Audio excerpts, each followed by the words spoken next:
Bonjour à vous qui êtes amoureux de la démocratie comme moi. L'actualité est très intéressante et puis il faut la commenter. Pour les personnes qui sont amoureux de la démocratie au Cameroun, vous avez pu remarquer comme moi qu'il y a de gros manquements dans notre pays. Mais ça, je pense que ce n'est pas la première fois qu'il y a des manquements en termes de démocratie au Cameroun. Ce qui nous a beaucoup plus marqué cette semaine, c'est l'apparition enfin du chef de l'État que les gens attendaient depuis longtemps. Depuis que les enfants ont été assassinés à Kumba, les Camerounais attendaient la réaction du père de la nation. Moi, je vous ai toujours dit que Paul Biya n'était pas le père de la nation camerounaise, mais le RDPC aime nous chanter cela. Paul Biya, c'est le père de la nation. Et il suffit donc d'être face à des situations où vous avez besoin de le père de la nation pour ne pas voir le père de la nation et de comprendre qu'en fait, ce sont tout simplement des mots pieux qui ne veulent rien dire, qui n'ont pas de contenu. On habille ces mots-là pour flatter les Camerounais, pour flatter notre ego, pour nous faire comprendre qu'on a quelqu'un qui est plus grand que nous et qui pense à nous. Voilà.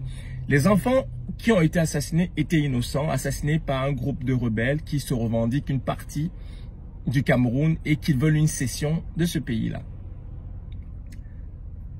Paul Biya apparaît enfin. Visiblement mal en point, c'est vrai. Il n'est pas en santé. On le sent nonchalant, on sent qu'il a besoin de sa femme Chantal Biya comme appui. Chantal Biya lui sert un peu de repère physique, n'est-ce pas, pour pouvoir fonctionner. On le voit. Mais il est quand même alerte. Il sait ce qui se passe. Il a donc assisté au funérailles de sa sœur qui apparemment aurait 104 ans. Paul Biya a 87 ans. Et certaines personnes nous narguent en nous disant que, ah ben attention, il va encore vivre longtemps, il sera le prochain mandat. Pourquoi pas? On a quand même vu un Abdelaziz Bouteflika en Algérie qui était totalement malade, qui était totalement Alzheimer et qui était candidat à sa propre succession. Il faut faire la différence entre une personne qui est mal en point, qui a peut-être envie de s'en aller, et une personne qu'on garde là parce qu'on veut protéger nos intérêts. Mais ce n'est pas ça ma question. Ma question c'est, donc Paul Biya est vivant. Donc Paul Biya peut aller au deuil de sa sœur, mais Paul Biya ne peut pas aller au deuil de ses enfants. Si Paul Biya est le père de la nation, il est donc clair que les enfants qui sont décédés étaient ses enfants. À la limite, il aurait pu nous envoyer Chantal Biya. C'est une maman. Je ne pense pas que si ça avait été Brenda ou Paul Junior qui aurait reçu les balles, assassinés, je pense que Chantal Biya aurait compris toute la douleur, n'est-ce pas, que ces femmes-là ont ressenti. Donc, ni le président ni sa femme ne se sont présentés. Ils ont donc envoyé le lieutenant à Tanganji se défendre. Et à Tanganji est allé dire que Paul Biya était au pouvoir parce que c'est Dieu qui lui avait accordé la place, parce que tout pouvoir vient de Dieu selon Tanganji. La sœur du président de la République avait 104 ans. Les enfants qui sont décédés n'avaient même pas 15 ans. À chaque fois, Paul Biya nous fait croire Paul Biya nous a fait croire depuis 38 ans que la jeunesse représentait le fer de lance de la nation. Une fois de plus, voilà des mots, voilà des concepts qui, pour les Camerounais, sonnent quelque chose, mais qui, pour nos gouvernants, ne sonnent rien. Parce que dans les faits, Paul Biya n'en a rien à foutre. Rien à foutre. Rien à foutre. Rien à foutre. Ce conflit, il s'en moque royalement.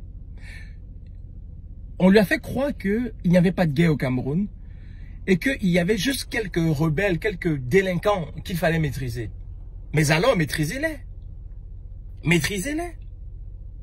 Si c'est juste quelques délinquants à maîtriser, mais maîtrisez-les. Nous avons quand même une grande armée camerounaise. Moi, j'ai toujours pensé que l'armée camerounaise était la meilleure armée au monde, la plus puissante d'ailleurs. Bon, en fait, j'étais jeune à l'époque, remarquez. Mais quand je regarde la façon dont ces Ambaboy exécutent les soldats de l'armée camerounaise, j'ai froid. J'ai froid, je me dis, c'est pas possible. La hargne avec laquelle ils s'y prennent, la rage avec laquelle ils le font, mais que l'armée camerounaise maîtrise ces gens-là, non. Ce n'est pas quelques individus, les gars. Quand c'est une crise, c'est 100 morts. Quand on est à plus de 1000 morts, c'est une guerre. Alors c'est une guerre au Cameroun. Le père de la nation ne s'est pas présenté. Sa grande sœur est décédée. Et il s'est présenté. Il s'est donc foutu de notre gueule.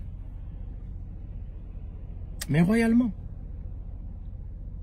Alors la question que je me pose, si le président Paul Biya ne se sent pas bien, Bon sang. Mais qui laisse tomber le pouvoir et qui donne le pouvoir à quelqu'un qui a envie de travailler. Nous sommes plus de 25 millions de Camerounais. Mais il y en a parmi nous qui ont envie de travailler. Qui ont faim du boulot, même dans son propre camp. Je ne vous demande même pas qu'il est dans l'opposition. Cabral Libby ferait un excellent président. Maurice Kamto ferait un excellent président. Joshua Oshie ferait un excellent président. Même dans le propre camp du RDPC, il y a des individus qui seraient d'excellents présidents. Qui eux aussi veulent en découdre avec ce système. Cette oligarchie qui condamne le pouvoir. Ils sont là, croulant sous le poids de leur hache, rampant avec le canne, mais ils tiennent au pouvoir. Mais ne nous a-t-on pas dit qu'en Afrique, un vieux est un sage? Elle est où la sagesse africaine? Si Paul Biya est si mal en point, mais qu'il remette les clés du pouvoir. Mais cela démontrera à quel point il est sage. S'il n'a plus la capacité de comprendre, s'il est sénile, s'il est Alzheimer, n'est pas capable de gouverner, mais qu'il remette le pouvoir. Nous n'avons même pas son bilan de santé. Et beaucoup de Camerounais ne savent même pas qu'ils ont le droit de demander le bilan de santé au président de la République. D'ailleurs, beaucoup de Camerounais ne savent même pas que le président de la République est un employé de l'État. Ils ne savent pas que le président de la République est un employé. Beaucoup de Camerounais ne savent même pas qu'ils peuvent demander des comptes au président de la République. Mais la façon dont le Cameroun est géré nous laisse croire que c'est nous qui devons nous rabaisser quand on voit le président de la République. C'est nous qui devons le supplier. Mais le président de la République, il travaille pour 25 millions de Camerounais. 25 millions de Camerounais ne travaillent pas pour le président. On a inversé les choses au Cameroun. On est dans un autre paradigme au Cameroun. Le président est vieux, malade, rampant, croulant, mais il reste au pouvoir et pourtant il est censé être sage. Il va rester au pouvoir jusqu'à l'âge de sa sœur, jusqu'à 104 ans. Mais quel est cette foutage de gueule dont sont victimes les Camerounais? Quand ce n'est pas les milliardaires qui font leur mascarade, mais ce sont les politiciens. Je suis énormément déçu de voir un homme comme Paul Biya. Et je lis son histoire tous les jours. Je prépare mes émissions dans la tête de Paul Biya, mes capsules, mais tous les jours je lis sur cet homme-là. Et je ne l'haïs pas, cet homme-là. Non, je n'ai aucune animosité pour notre président. Mais je questionne son intelligence, sa sagesse. Si quelque chose te dépasse, mais laisse tomber. Si l'armée camerounaise n'est pas capable de mater les rebelles, mais faites de l'appel au Tchad. Demandez aux Tchadiens, les Tchadiens ont une expérience de guerre. Donc, premièrement, il se présente, il ne dit rien pour les enfants. Il va enterrer sa sœur, donc il se fout de la gueule totalement des Camerounais. Il est mal en point, on le voit très bien que ça ne fonctionne pas, mais il ne peut pas démissionner. On dit que c'est un groupe de quelques jeunes que l'armée camerounaise va neutraliser bientôt, mais on n'arrive pas à les neutraliser.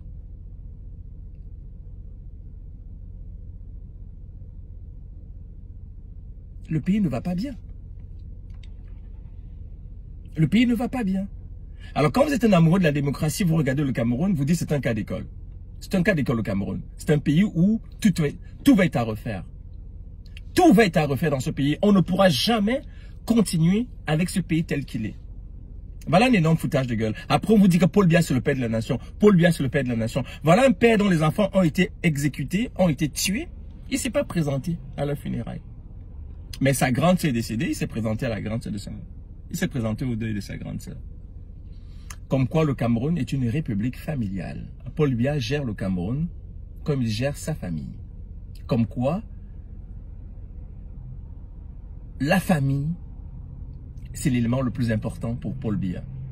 Et que tant que sa famille est mal en point, eh bien, il peut se déplacer. Mais si c'est le Cameroun qui est mal en point, il ne se déplacera pas. Et après, venez nous faire croire que 71% des Camerounais ont voté pour lui. Mon œil, bande de menteurs. Après, venez nous faire croire que 71% des populations, des Camerounais ont voté pour cet homme-là. Mais quel mensonge, quoi. Quel mensonge.